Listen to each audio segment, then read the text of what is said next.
जय हिंद दोस्तों, आपका स्वागत है हमारे चैनल साइंस ज्ञान में। आज की वीडियो में हम अब शुरू कर चुके हैं जो सीटेट का एग्ज़ाम फरवरी में होने वाला है, उसके प्रैक्टिस सेट को सॉल्व करने वाले। तो इसके पहले एक फर्स्ट वीडियो प्रैक्टिस सेट 1 से पढ़ चुकी है, जिसमें हम लगभग 30 प्रश्नों को सॉल्व कर चुके हैं।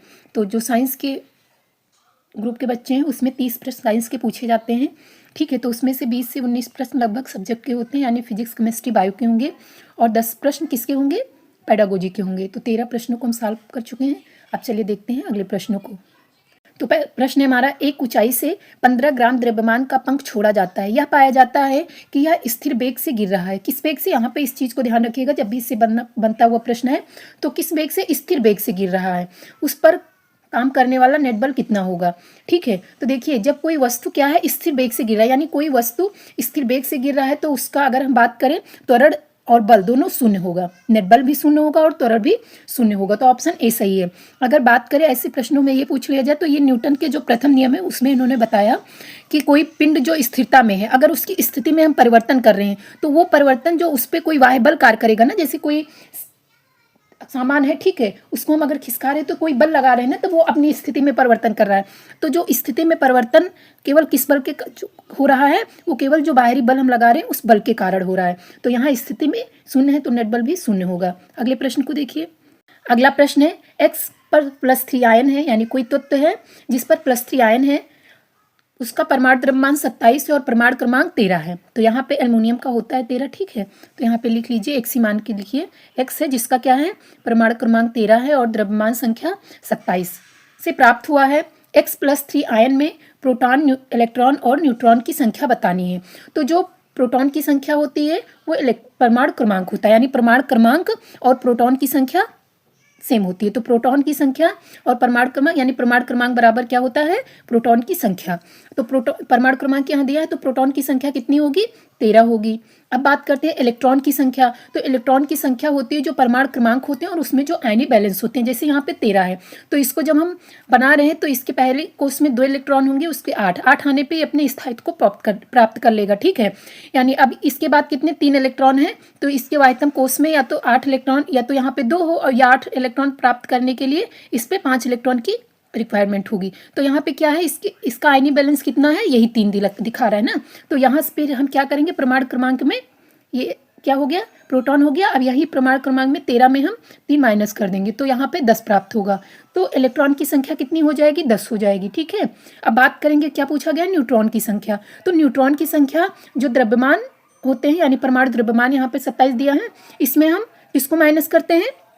परमाणु क्रमांक को या प्रोटॉन की संख्या को। तो परमाणु क्रमांक यहाँ पे कितना? 13 दिया है, तो 27 में जब हम 13 माइनस करेंगे तो 14। तो यहाँ पे क्या है, प्रोटॉन कितना है? 13, इलेक्ट्रॉन 10 और न्यूट्रॉन 14। तो 13, 10, 14, ऑप्शन डी सही जाएगा। कौन सा?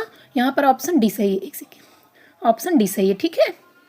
अब अगले प्रश्न को देखिए। उस समूह की पहचान कीजिए 2 द्विलिंगी पुष्पों, यानी जो बाइसेक्सुअल फ्लावर्स हैं, को उत्पन्न करने वाले पौधों से बने, यानी उस पौधे को बताना है जिसमें बाइसेक्सुअल फ्लावर्स निकलते हैं, यानी जो बाइसेक्सुअल फ्लावर्स को उत्पन्न करते हैं, ऐसे पौधों को इसमें बताना है। तो ऑप्शन ए है खीरा, ऑप्शन बी है पपीता, ऑप्शन सी है गुलाब। तो पहले ए में क्या दिया है? खीरा, पपीता, गुलाब। तो जब हम खीरा की बात करें तो ये किसके कुकुरबिटेसी कुल के प्लांट्स में आते हैं? तो इसके प्लांट्स में जैसे कद्दू हो गया, या घेइया तरोई हो गई, या लौकी हो गई, तो ये यूनिसेक्सुअल होते हैं। इसमें हर जितने फ्लावर्स निकलते हैं सब में क्या होता है? फ्रूट्स नहीं बनते हैं। इसमें सब में फ्रूट्स नहीं बनते हैं। कद्दू के फूल को सबने देखा होगा, ये लौकी के, तो इसमें जिसमें फ्रूट्स बनना होता है उसमें फ्रूट्स पहले लगे होते हैं, उसके बाद फ्लावर्स ऊपर होते हैं, ठीक है। तो ऐसी जैसे क्या है, ओवरी नीचे और फ्लावर पार्ट ऊपर है, तो वो इन्फीरियर ओवरी भी कही जाती है। इससे ये भी प्रश्न पूछा जा सकता है। तो ठीक है, तो अगर आपने देखिए, जैसे आप ये नहीं समझे कि अगर फ्लावर्स के पार्ट को, मेल फीमेल गैमेट्स को नहीं समझे, तो उसके लिए एक शॉर्ट वीडियो बनी है जिसमें हम गुड़हल के फूल को तोड़ के समझाए हैं, मेल पार्ट्स को और फीमेल पार्ट्स को, यानी जो मेल पार्ट्स एंथर फिलामेंट को भी समझाए, female part stigma style ovary को भी समझाए हैं। वो भी जो गुड़हल का फूल होता है वो उसमें भी बाइसेक्सुअल प्लांट जो फ्लावर्स होते हैं उसमें यानी मेल और फीमेल गैमेट्स पाए जाते हैं। इसी प्रकार पपीता की बात करें तो ये भी यूनिसेक्सुअल है। गुलाब की बात करें तो ये कैसा है? गुलाब बाइसेक्सुअल होता है, ठीक है, यानी इसमें मेल फीमेल पार्ट्स दोनों एक ही फ्लावर पे पाए जाते हैं। अब चलिए, तो यहाँ पे ये दो नहीं सही थे तो ये गलत गया। बी ऑप्शन की बात करें तो इसमें क्या है, मस्टर्ड। मस्टर्ड में मेल और फीमेल जो गैमेट होते हैं वो एक ही फ्लावर पे पाए जाते हैं, तो ये बाइसेक्सुअल है। रोज की यहाँ पे बात की, ये भी, और प्यूटिनिया, तो इसमें ऑप्शन बी सही जाएगा। यानी ये तीनों जो फूल है इसमें मेल और gametes part, female gametes parts एक ही प्लांट पे पाए जाएंगे, तो इसमें हमारा बी सही है। चलिए अगले प्रश्न को देखिए। अगला प्रश्न है, निम्नलिखित में से कौन से पदार्थ माचिस के रगड़ने वाले पृष्ठ पर विद्यमान होते हैं। यानी जो माचिस का पृष्ठ होता है जिसमें हम माचिस की तीली को रगड़ते हैं उस पर कौन सा पदार्थ होता है। तो पहला है कांच का चूड़ और लाल फास्फोरस, तो इसमें यही ए ऑप्शन सही जाएगा। ठीक है, जैसे माचिस होती है तो इस वाले साइड में, दोनों साइड में ये लगा होता है। ठीक है, उसके बाद माचिस की जो तीली होती है उसमें भी केमिकल लगा होता है, तो उसमें जैसे पोटेशियम क्लोराइड भी लगा होता है, सल्फर, या बात करें एंटीमनी ट्राई सल्फाइड भी होता है, या ग्लू जैसे रंजक पदार्थों को उपयोग करते हैं। जब हम इन्हें रगड़ते हैं ऐसे आग उत्पन्न नहीं होगी। ठीक है, तो जब हम उन्हें रगड़ते हैं तो वो जल जाती हैं। फिर ये लाल फास्फोरस किसमें, सब ये भी पूछा जा सकता है, तो ये लाल फास्फोरस यानी ऑक्सीजन से क्रिया होगी, फिर ये किसमें, सफ़ेद फास्फोरस में बदल जाते हैं। ठीक है, तो इसमें कौन सा केमिकल होता है, कांच का चूड़ और लाल फास्फोरस। अगले प्रश्न को देखिए। अगला प्रश्न है, ए और बी अपने हार्मोन तब स्रावित करते हैं जब उन्हें ग्रंथि सी से आदेश प्राप्त होता है। यानी ग्रंथि सी से आदेश प्राप्त होता है तब ए और बी हार्मोन्स स्रावित होते हैं यानी सिक्रेट होते हैं। निम्नलिखित में से कौन से ए, बी और सी हो सकते हैं। यानी यहाँ पे ए और बी में आपको हार्मोन्स बताना है और सी में ग्रंथि बताना है। तो फिर यहाँ पे देखिए, यहाँ पे तो ए है pancreas, adrenal gland and thyroid. ठीक है, तो यहाँ पे क्या है, अग्नाशय, अधिवृक्क या थायराइड, तो ये नहीं चाहिए। ठीक है, क्योंकि यहाँ थायराइड कोई संकेत नहीं देती है। अब हम अगले ऑप्शन की बात करते हैं, तो अगला है थायराइड, एड्रिनल ग्रंथि और पीयूष। तो यहाँ पे देखिए जो थायराइड है, यानी यहाँ पे अगर हम बात करें तो इसमें भी सही जाएगा कि ये जो पीयूष ग्रंथि है यानी पिट्यूटरी ग्लैंड है, इसको हम मास्टर ग्रंथि के नाम से भी जानते हैं। किसके नाम से, मास्टर ग्रंथि के नाम से जानते हैं। ये क्या करती है, ये कहाँ पे होती है, ब्रेन में होती है, यानी ब्रेन में होती है और हाइपोथैलेमस के नीचे स्थित होती है। कहाँ होती है, हाइपोथैलेमस के नीचे स्थित होती है। तो जब ये पीयूष ग्रंथि या पिट्यूटरी ग्लैंड क्या देती है, आदेश देती है, तो फिर ये हार्मोन्स का सिक्रेशन होता है। ठीक है, तो इसमें ये ऑप्शन सही जाएगा। प्रश्न है, सूक्ष्म छिद्र कैमरा द्वारा निर्मित प्रतिबिंब वास्तविक होता है। ठीक है, निम्नलिखित में से कौन सा कथन इस तथ्य की उपयुक्त व्याख्या प्रदान करता है। तो ऑप्शन ए है, प्रकाश छोटे से मुख में प्रवेश करने पर विवर्तित हो जाता है। ऑप्शन बी है, प्रकाश सीधी रेखा में गमन करता है। ऑप्शन सी है, प्रकाश ऊर्जा का एक स्वरूप है। ऑप्शन डी है, प्रकाश जब एक माध्यम से दूसरे माध्यम में गमन करता है तब वह अपना पथ परिवर्तित करता है। यहाँ पे ये पूछा जा रहा है कि यानी एक, आप ऐसे समझिए एक बॉक्स है, ठीक है, जिसमें प्रकाश जा रही है और फिर वहाँ पे एक प्रतिबिंब बन रहा है, क्योंकि ये पेडागोजी का प्रश्न है। तो इसके लिए जो ऑप्शन सही होगा ये ऑप्शन बी सही है। ठीक है, क्या है, ऑप्शन बी सही है। जैसे एक सूक्ष्म छिद्र कैमरा है, ठीक है, उस बॉक्स पे एक पर्दा पड़ा है, तो जब वहाँ से कोई प्रकाश जा रही है, ठीक है, तो फिर उस पर्दे से आगे जो फिर है वहाँ पर क्या होगा, चित्र का निर्माण होगा। तो यानी इसमें क्या है, प्रकाश एक सीधी रेखा में गमन करेगी तभी ही क्या है, किसी का वास्तविक प्रतिबिंब बनेगा। चलिए अगले प्रश्न को देखिए। पेडागोजी के प्रश्न स्टार्ट हो गए हैं। ठीक है, तो अब यहाँ पे आप समझिए, यहाँ निम्नलिखित में से मुक्तोत्तर प्रश्न की पहचान कीजिए। यहाँ पे आपको ओपन एंडेड क्वेश्चन बताना है। तो एक तो होता है ओपन एंडेड और दूसरा होता है क्लोज एंडेड। तो ओपन एंडेड क्या होता है, देखिए ओपन एंडेड क्वेश्चन की अगर बात करें तो वे प्रश्न होते हैं जिसमें क्या होता है, विद्यार्थी, ठीक है, उसका उत्तर बताने के लिए कोई सटीक वर्ड, ठीक है, या सटीक डिफिनेशन में नहीं बता सकते। उसके उत्तर देने के लिए, यानी अगर किसी ऐसे प्रश्न को हम पूछ रहे हैं जिसमें 10 विद्यार्थी बैठे हैं और 10 का उत्तर अलग अलग है, ठीक है, यानी उसमें वो अपनी एक अलग सोच, आत्म अभिव्यक्ति के साथ वो अपने उत्तर को दे। ठीक है, इस प्रकार के प्रश्न को हम ओपन एंडेड बोलते हैं। क्या बोलते हैं, ओपन एंडेड, यानी वो अपने खुले विचार को, खुले अभिव्यक्ति को कर सकें। ठीक है, जैसे कि मनुष्य सेल्यूलोज को क्यों नहीं पचा सकते, तो अब यहाँ पे अगर पूछा जा रहा है तो इसमें सटीक उत्तर मिल जाएगा। तो ये कैसे हैं, क्लोज एंडेड क्वेश्चन है। अगर हम बात करें तो सीबीएसई जो है वो ओपन एंडेड क्वेश्चन को पॉजिटिव मांगती है, ठीक है, लेकिन अगर क्लोज एंडेड क्वेश्चन को कहें तो वो निगेटिव मानती है, क्योंकि क्लोज एंडेड प्रश्न में बच्चों का जो मानसिक विकास है वो सही से डेवलप नहीं होता है। ठीक है, तो ऐसे दूसरे प्रश्न तो पहला नहीं सही जाएगा क्योंकि ये क्लोज एंडेड है। इसमें प्रश्न का उत्तर एक ही लाइन में मिल जाएगा। जैसे बात करें गांधी जयंती कब मनाई जाती है, तो ये कैसा होगा, क्लोज एंडेड होगा, क्योंकि 2 अक्टूबर बता सकते हैं इसमें और हम व्याख्या कर ही नहीं सकते हैं, तो ये कैसे होंगे, क्लोज एंडेड। अब ओपन का पूछा जा रहा है। अगला ऑप्शन है सेल्यूलोज किससे बना होता है, ये भी कुछ ही शब्दों में इसके आंसर हम दे सकते हैं और सबके उत्तर एक ही जैसे होंगे, अलग अलग नहीं होंगे। ठीक है, तो इसमें कोई भी विद्यार्थी अपनी सोच को नहीं बता पाएगा, यानी हम उसके दिमाग को नहीं समझ पाएंगे कि कितना क्रिएटिव है।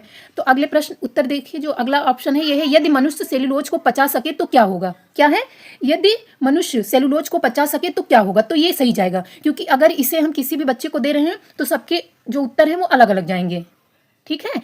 और मतलब किसका दिमाग कितना तेज है वो इस हिसाब से, और किसकी जो बोलने की क्षमता या सोचने की, उस हिसाब से उसके उत्तर अलग अलग मिलेंगे। तो यहाँ पे आंसर ओपन एंडेड का ये सही जाएगा, ठीक है। चलिए अगले प्रश्न को देखिए। अगला प्रश्न है, वर्तमान में पालन होने वाली पाठ्यक्रम संबंधी गतिविधियों के संबंध में निम्नलिखित में से कौन से कथन सही हैं, ठीक है। आपको बताना है, ये भी पेडागोजी का है। तो इसमें है पहला, प्राथमिक कक्षाओं में विज्ञान और गणित को विज्ञान एवं प्रौद्योगिकी के रूप में एकीकृत रूप से पढ़ाया जाता है। तो ये नहीं सही है, ठीक है, क्योंकि जो प्राथमिक कक्षाओं में विज्ञान और प्रौद्योगिकी को नहीं पढ़ाया जाता है।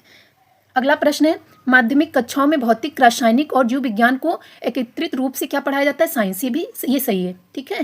ये कैसा है, पॉजिटिव है। अगले ऑप्शन को देखिए। अगला है, प्राथमिक कक्षाओं में विज्ञान और सामाजिक विज्ञान को एकीकृत रूप में क्या पढ़ाया जाता है, ईबीएस की तरह पढ़ाया जाता है। क्या पढ़ाया जाता है, ईबीएस की तरह। तो ये भी सही है। तो इसमें जो आंसर सही जाएगा वो कौन सा, बी और सी। तो ए ऑप्शन सही है। कौन सा, ए ऑप्शन सही है, बी और सी। चलिए अगले प्रश्न को देखिए। अगला है, ये सारे प्रश्न पेडागोजी के हैं, ठीक है, और ये प्रश्न परीक्षा में पूछे गए हैं, वही प्रश्न है, ये नहीं कि प्रश्न को हम कहीं से भी ऐसे किए, ये सब प्रीवियस ईयर के क्वेश्चन है और ऐसे ही प्रश्न पूछे जाते हैं। तो अब अगले प्रश्न को देखिए। अगला प्रश्न है, विद्यार्थियों के एक समूह को एक गतिविधि में संलग्न किया गया है जिसमें वे बीकर में सामान्य नल के पानी का क्वथनांक माप रहे हैं, ठीक है। यानी एक गतिविधि करवाई जा रही है जिसमें बीकर में क्या है, सामान्य नल के पानी का क्वथनांक मापा जा रहा है। निम्नलिखित में से कौन सा इस कार्य पर उन्हें आंकने में उपयुक्त संकेतक नहीं है। आपको निगेटिव पॉइंट बताना है। क्या बताना है, निगेटिव पॉइंट।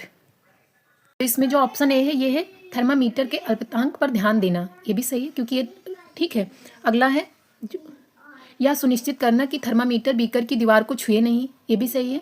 क्वथनांक को 100 डिग्री सेल्सियस पर मापना, बस यही नेगेटिव है, ठीक है। क्या है, यही नेगेटिव है। तो इसमें ऑप्शन सी सही जाएगा, ठीक है। थर्मामीटर को लटकाने के लिए स्टैंड का, हाँ ठीक है, यहाँ पे ऑप्शन सी सही जाएगा। अगले प्रश्न को देखिए। अगला प्रश्न है, निम्नलिखित में से किसको स्कूली विज्ञान पाठ्यचर्या में सामाजिक वैज्ञानिक मुद्दों को शामिल करने के लिए एक वैध कारण के रूप में शामिल नहीं किया जा सकता। यहाँ पे नेगेटिव पूछा गया है। GM food, genetically modified food के बारे में, यानी सामाजिक वैज्ञानिक जो मुद्दे हैं, एक मुद्दा हो रहा है किस पे, जीएम फूड पे, इसमें यानी पेडागोजी का है। तो इसमें ये किया जा रहा है कि एक स्कूली विज्ञान पाठ्यचर्या हो रही है जिसमें जो जीएम फूड है उसमें सामाजिक वैज्ञानिक मुद्दे शामिल किए गए हैं। तो अब इसमें ये आपको बताना है कि कौन इसके लिए निगेटिव है, यानी कौन इसके लिए उपयुक्त नहीं है।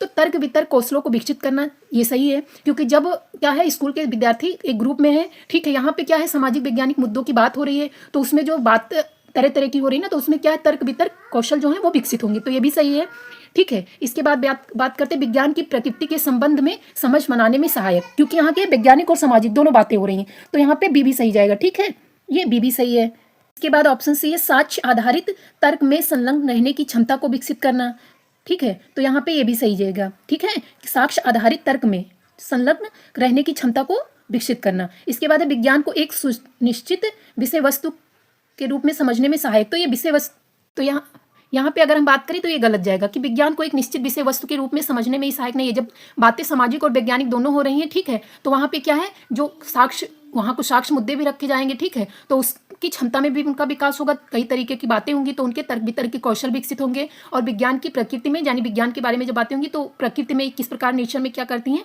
तो उसके संबंध में जो समझ बनने में वो भी सहायता मिलेगी। तो अगले प्रश्न को देखिए। पेडागोजी में ऐसे प्रश्न पूछे जाते हैं, इसीलिए इसमें क्या है, रटने की जरूरत नहीं, समझने की ज़्यादा है। अगला प्रश्न जो है ये है, कक्षा 7 में जीव में श्वसन पाठ पढ़ाने के पश्चात शिक्षिका अपने विद्यार्थियों के साथ निम्नलिखित गतिविधि करवाती है। यानी कक्षा 7 में शिक्षिका हैं जो श्वसन पे एक पाठ को पढ़ाती हैं, उसके बाद वो गतिविधि करवाती है। तो वो क्या करती हैं, वे 3 प्रश्नलियाँ लेती हैं तथा प्रत्येक के 3/4 भाग में पानी भरती है, यानी तीनों प्रश्नलियों में क्या करती हैं, 3/4 पानी भरती है। उसको प्रश्नली ए, बी और सी के नाम से उस पर अलग अलग लिखती हैं, ठीक है। वे प्रश्नली ए में घोंघा डालती हैं, प्रश्नली बी में जल और पादप डालती हैं, प्रश्नली सी में घोंघा और पादप दोनों रखती हैं। अब शिक्षिका तब विद्यार्थियों पे क्या करती है, आपको बताना है। विद्यार्थियों से पूछती हैं कि किस प्रश्नली में कार्बन डाइऑक्साइड का उच्चतम सांद्रण होगा। इस मामले में शिक्षिका किस प्रक्रिया पर कौशल बल दे रही है। तो पेडागोजी का है, यहाँ पे आप ये सांद्रण की बात मत करिएगा, ठीक है, कि प्लांट हैं और घोंघे हैं ये सब। तो यहाँ पे क्या है, पूर्व अनुमान, ऑप्शन ए सही जाएगा कि क्या करती हैं, पहले लेशन को पढ़ा रही हैं, पहले पाठ को पढ़ाती हैं, उसके बाद उस पर प्रयोग करवाती हैं। तो इसका ऑप्शन क्या है, पूर्व अनुमान है। ठीक है, अगला प्रश्न है पाठ्य पुस्तकों में विस्तारित अधिगम क्या है? एक्सटेंडेड लर्निंग के भाग के रूप में सुझाव की गई गतिविधियों के संबंध में निम्नलिखित में से कौन सा कथन सही नहीं है? यहाँ पे आपको कौन सा बताना है? निगेटिव बताना है।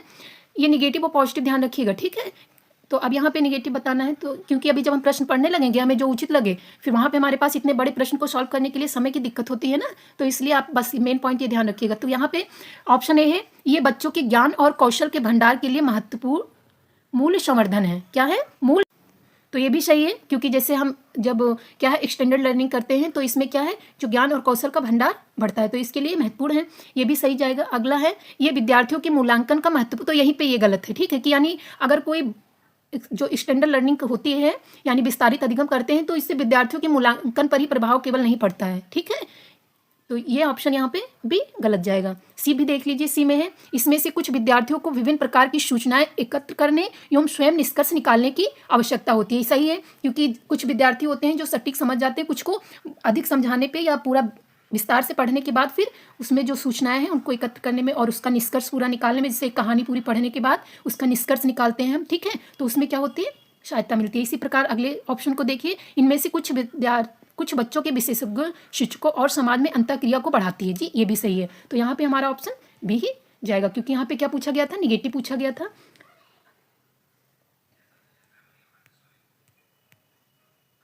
चलिए अगले प्रश्न को देखिए, अगला है विज्ञान पाठ्यचर्या की विषय वस्तु वैधता। क्या है?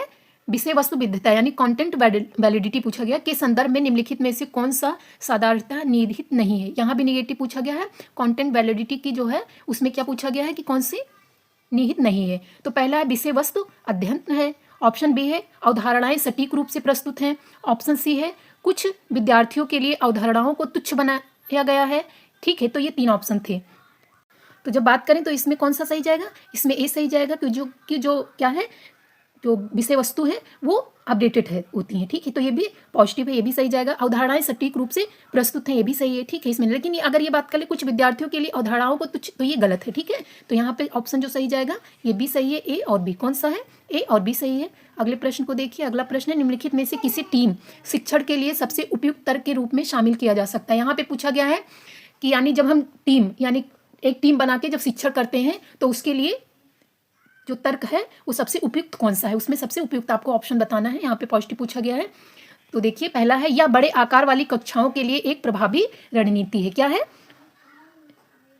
तो ये भी सही नहीं, क्योंकि यह केवल बड़ी कक्षाओं में ही रणनीति नहीं, छोटी कक्षाओं में भी क्या होता है कई सारे क्लास के बच्चों को एक साथ बैठाकर हम उसमें तर्क वितर्क करते हैं। ठीक है, टीम के रूप में हम पढ़ाते हैं, तो ये नहीं सही है। ऑप्शन बी है या विविध विशेषज्ञता वाले विद्यार्थियों को लाभ पहुंचाता है, ये इससे पॉजिटिव है। लेकिन हम अगले ऑप्शन को भी देख लें, यहाँ पे ये क्या है? पॉजिटिव है, क्योंकि जब क्या है एक टीम बना रहे हैं जिसमें अलग अलग उसके बच्चे आ रहे हैं तो उसमें हर बच्चों की जो विशेषज्ञता है उसको हम पहचानते हैं और उसमें उनको लाभ मिलता है। क्योंकि जैसे कुछ साइंस के बच्चे हैं, कुछ क्या है इतिहास के हैं, कुछ और ग्रुप के बच्चे हैं, तो उसमें सब में आपस में तर्क जब होता है, सब आपस में एक दूसरे की क्या है जानकारी को देखते हैं, तो जो उसमें क्या है उसमें उनको सहायता मिलती है, उनको उसमें लाभ पहुंचता है, तो ये पॉजिटिव है। या आकलन के कार्य को और सरल बनाता है। क्या है?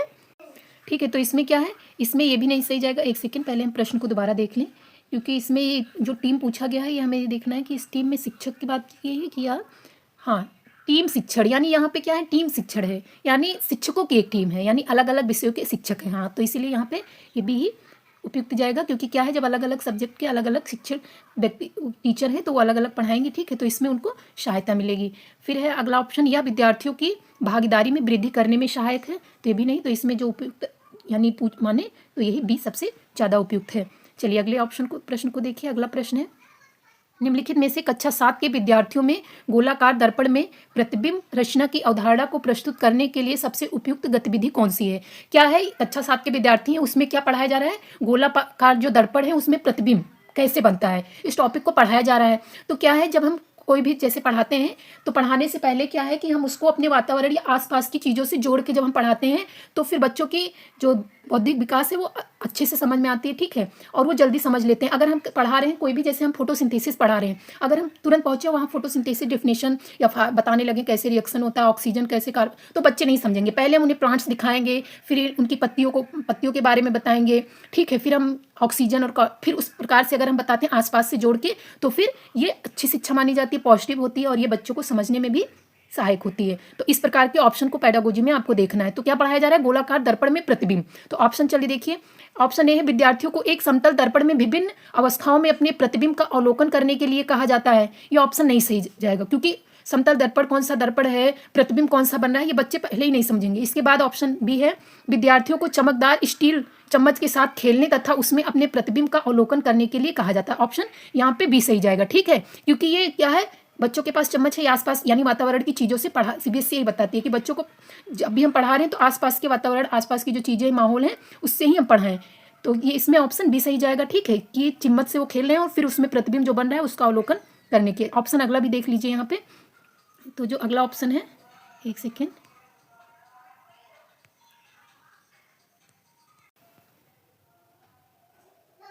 हाँ, ऑप्शन सी है विद्यार्थियों को परावर्तन के नियम स्पष्ट किए जाते हैं। तो ये भी नहीं सही जाएगा, क्योंकि तुरंत विद्यार्थियों को, ठीक है, क्योंकि ये जो हम दे रहे हैं ये 6 to 8 का है, जूनियर का, तो हम वहाँ पे बच्चों को पहले परावर्तन के नियम को ही नहीं बताएंगे क्या है।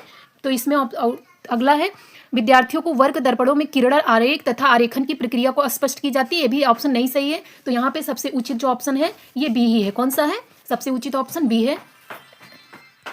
और इस प्रैक्टिस सेट का सबसे लास्ट प्रश्न है, यानी 30 यानी 90 हो गए ना। तो यहाँ पे लास्ट का है, निम्नलिखित में से कौन सा इस कथन से परिलक्षित नहीं होता कि अच्छी विज्ञान शिक्षा बच्चे के अनुकूल, जीवन के अनुकूल और विषय विषयक के अनुकूल है। तो यहाँ पे आपको क्या बताना है? निगेटिव बताना है। यहाँ पे है ना, कौन सा कथन परिलक्षित नहीं होता है, क्या नहीं होता है? अच्छी विज्ञान शिक्षा बच्चे के अनुकूल, जीवन के अनुकूल और विषय विषयक। तो यहाँ पे आप देखिए ऑप्शन को, ऑप्शन ए है विज्ञान शिक्षा को विज्ञान संबंधी प्रक्रियाओं को अर्जित करने में विद्यार्थियों को सहायता करनी चाहिए। तो ये ऑप्शन सही है, पॉजिटिव है, यहाँ पे निगेटिव पूछा गया है ना। अगला ऑप्शन है विज्ञान बच्चों को बच्चे और उसके आसपास के वातावरण के बीच की एक कड़ी बनानी चाहिए। यानी जब हम विज्ञान को पढ़ा रहे हैं तो आसपास के वातावरण की जो भी चीज़ें पाई जा रही हैं पहले उनके समझा के, उनका उदाहरण देके फिर हम उनकी, यानी उन्हें एक कड़ी बना के ही पढ़ाना चाहिए। तो ये भी सही है। अगला सी ऑप्शन है विज्ञान शिक्षा को विद्यार्थियों को स्कूल में यही है यहाँ पे, क्योंकि सीबीएसई जो है ये क्या करती है, बच्चों को अनुशासन में याद रखना यानी याद करना, ठीक है, या अनुशासन में रहकर पढ़ाना, या जैसे क्लोज इंडेड की करें, तो ये सब रूल, ये सब निगेटिव पॉइंट है। क्या है? निगेटिव। तो यहाँ पे आपका आंसर सी सही जाएगा। ये ध्यान रख लीजिएगा, जहाँ भी याद करने का शब्द आ जाए, या क्या है दंड देने की बात आ जाए, या अनुशासित करने की बात आ जाए, या क्या है रटने की बात आ जाए, तो ये सब चीज़ें क्या है? निगेटिव है। तो वहाँ पे आप यही, यहाँ पे आंसर सी सही जाएगा, ठीक है। तो ये हमारे 30 प्रश्न थे, इनको हम 2 प्रैक्टिस सेट में सॉल्व करवाए हैं, ठीक है। चैनल को सब्सक्राइब जरूर करिए और कैसी लगी वीडियो कमेंट जरूर करिए, लाइक करिए। मिलते हैं अगली वीडियो में एक नए प्रैक्टिस सेट के साथ। धन्यवाद।